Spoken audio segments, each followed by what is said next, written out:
देवीचं वर्क. तर देवीच्या वर्कमध्ये अगोदरच्या पार्टमध्ये आपण पाहिलं होतं चेन स्टिच, कलर पेंटिंग. याच्या पुढचा जो पार्ट आहे त्यामध्ये आपण बीड्स वर्क पाहणार आहोत. बीड्स वर्क पाहताना आपण इथे सगळ्यात अगोदर जे 2.5 mm बीड्स आहेत ते यूज केले आहेत. तर 2.5 mm बीड्सने देवीचं जे आपण इथे ब्लॅक कलरने घेतलेला आहे फेस, त्याला लागूनच खाली थोडा स्पेस ठेवला होता. तर तो पूर्ण जो स्पेस आहे तो या 2.5 mm मध्ये कवर करायचा आहे. तसेच आता याच्या पुढे आपण साडी ड्रॅपिंग आणि साईडने जे बीड्स वर्क आहे ते देखील कवर करणार आहोत. तर इथे हे 2.5 mm बीड्स लावून झाले आहेत वरच्या साईडला. ते बीड्स लावून घेतल्याच्या नंतर आता जिथे आपण चेन स्टिच घेतलं होतं अगोदर त्याच्या साईडने देखील 2.5 mm बीड्स आहेत, जे की 2-2 असे स्टिच केले आहेत. तर याचा देखील पूर्ण असा राऊंड घ्यायचा आहे सेकंड बाजूपर्यंत. आता हे जे आपण बीड स्टिच करत आहोत तर हे बीड्स आपण एकदम देवीच्या फेसला लागून नाही, तर खाली जी आडवी लाईन घेतली आहे साडी ड्रॅपिंगसाठी तर तिथून घेणार आहोत. तर आता इथे हे 2.5 mm बीड्सनं पूर्ण लाईन कवर होईल.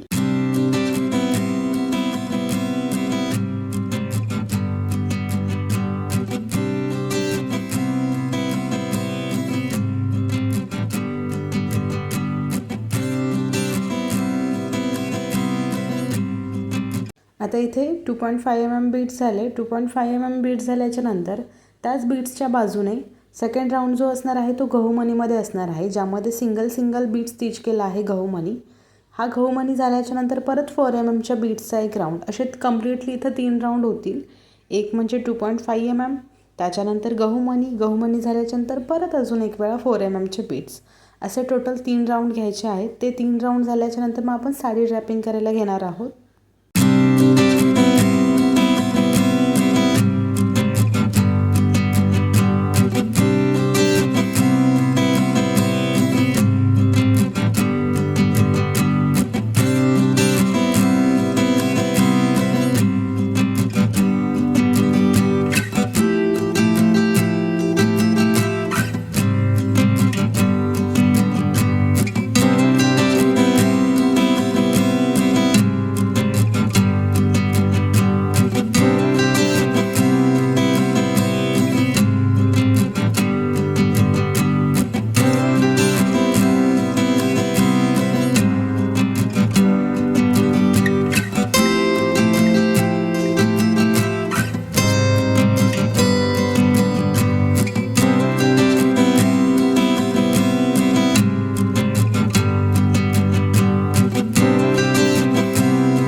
इथे आता बीड्स वर्क तर कंप्लीट झालं, पण साडी रॅपिंग करण्यासाठी आपण आता इथे बरोबर देवीचा जो फेस आहे तिथून सेंटर घेतलेला आहे, जो की सेंटर मार्किंग करून घ्यायचा आहे. सेंटर मार्किंग करून घेतल्याच्या नंतर जी आपली साडीचा काठ आहे, जी बॉर्डर आहे, ती बॉर्डर एकदा चेक करून घ्यायची की पुरेशी आहे का. मिनिमम तुम्हाला 1 मीटर एवढी तर लागतेच. याची जी लांबी असणार आहे ती 1 मीटर आहे आणि रुंदी जी आहे ती 2.5, पावणे 3 इंचपर्यंत रेग्युलरली लागतेच.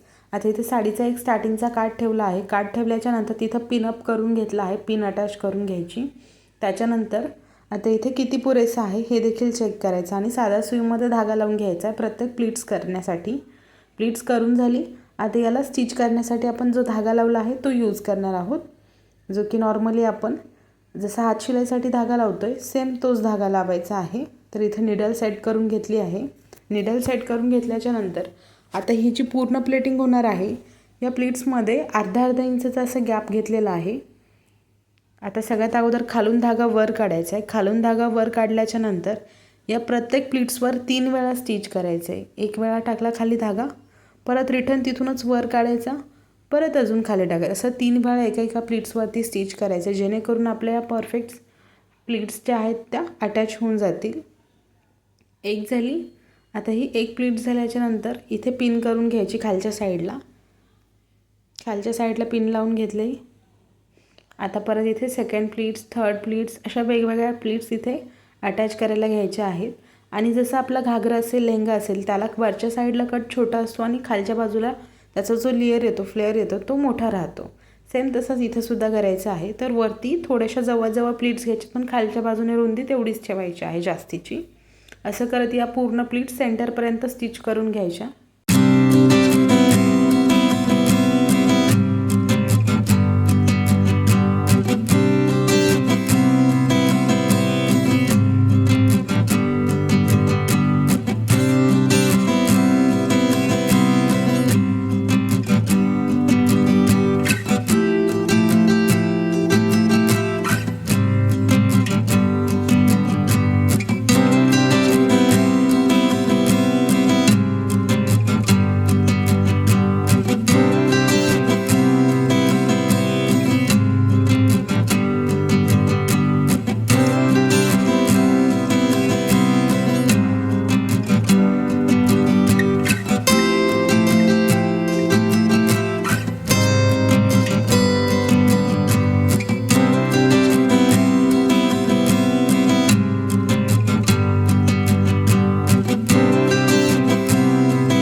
प्लेटिंग करत आपण सेंटरपर्यंत आलो आहोत. सेंटरपर्यंत आल्याच्या नंतर आता डायरेक्शन चेंज होणार. अगोदर जसं आपण वरच्या साईडनं खालीपर्यंत आलो सेम आता असंच इथे पण तीच प्लेटिंग होणार आहे. अपोजिट डायरेक्शन करायची. आता जी घेतली आहे अगोदर आपण त्याच्याच अपोजिट डायरेक्शनमध्ये घ्यायचं आहे. तर इथे जी बरोबर सेंटरची प्लीट्स असणार आहे ती सरळ येईल, कोणत्याच डायरेक्शनमध्ये जाणार नाही, ती या किंवा बाजूच्या. तर ती बरोबर सेंटरमधून सरळ येणार. इथे देखील पिनअप करून घ्यायचे. पिनअप करून घेतल्याच्या नंतर आता हा जो एक्स्ट्राचा फॅब्रिक राहिला आहे ती याची देखील प्लेटिंग करताना आपण वरच्या साईडने सुरुवात करणार आहोत आणि डायरेक्शन अपोजिट असणार आहे. अगोदर घेतली त्याच्या अपोजिटमध्ये घ्यायची आहे. तर इथे खालची प्लेटिंग करून झाली. याचा सेंटर घेतला आहे. सेंटर घेतल्याच्या नंतर आता ही जी बॉर्डर आहे सेम आता वरती ठेवायची. अगोदर जशी ठेवली होती तशी वरच्या बाजूला ठेवली. इथे देखील पिनअप करायचं आणि प्लीट्स वरच्या डायरेक्शनमध्ये करायच्या आहेत, ना की खाली. कंटिन्यू आता तीच प्रोसेस होईल.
कंटिन्यू आता सेम प्रोसेस खालीपर्यंत करायची आणि पूर्ण प्लेटिंग ही करून घ्यायची आहे आणि स्टिचिंग देखील करायची आहे. स्टिचिंग झाल्याच्यानंतर आपण याच्यावरती कॉईनचं वर्क करणार आहोत, म्हणजे लक्ष्मी कॉईन अटॅच करणार आहोत. आणि खाली जे इथे पिन लावून घेत आहोत आपण, खाली ग्रीन कलरची जी बॉर्डर आहे तर तिथे देखील एक एक सिंगल स्टिच घ्यायचा आहे, जेणेकरून या प्लिटिंग व्यवस्थित फिक्स राहतील, बाजूला वगैरे जाणार नाहीत. आता याच्यावरती लक्ष्मी कॉईनचं वर्क हे नेक्स्ट व्हिडिओमध्ये आपण पाहणारच आहोत. तोपर्यंत याच्या आतमध्ये जी आपण चेन स्टिच केली होती ती देखील चेन कवर करून घ्यायची आहे, जी की चेन बाकी आहे.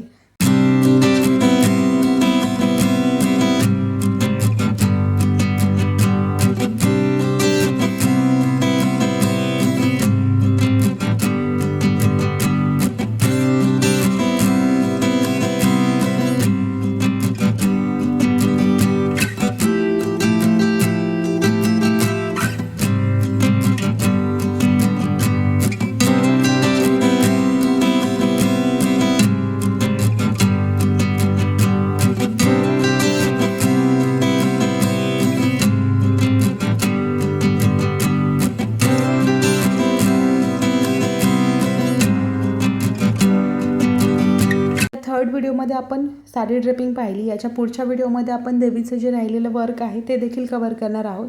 तोपर्यंत व्हिडिओ कसा वाटला नक्की कमेंट करून सांगा. लाईक करा, शेअर करा आणि चॅनलला सबस्क्राईब देखील नक्की करा. तर आता थर्ड जो पार्ट असणार आहे आपला, त्या थर्ड पार्टमध्ये आपण देवीचा मुकुट कशाप्रकारे बनवायचा हे वर्क पाहणार आहोत. आता याच्या अगोदरच्या व्हिडिओमध्ये आपण पाहिलं होतं की देवीची स्टार्टिंग कुठून करायची, कोणत्या पॉईंटपासून. तर नेक्स्ट व्हिडिओ पाहू. चला तोपर्यंत बाय.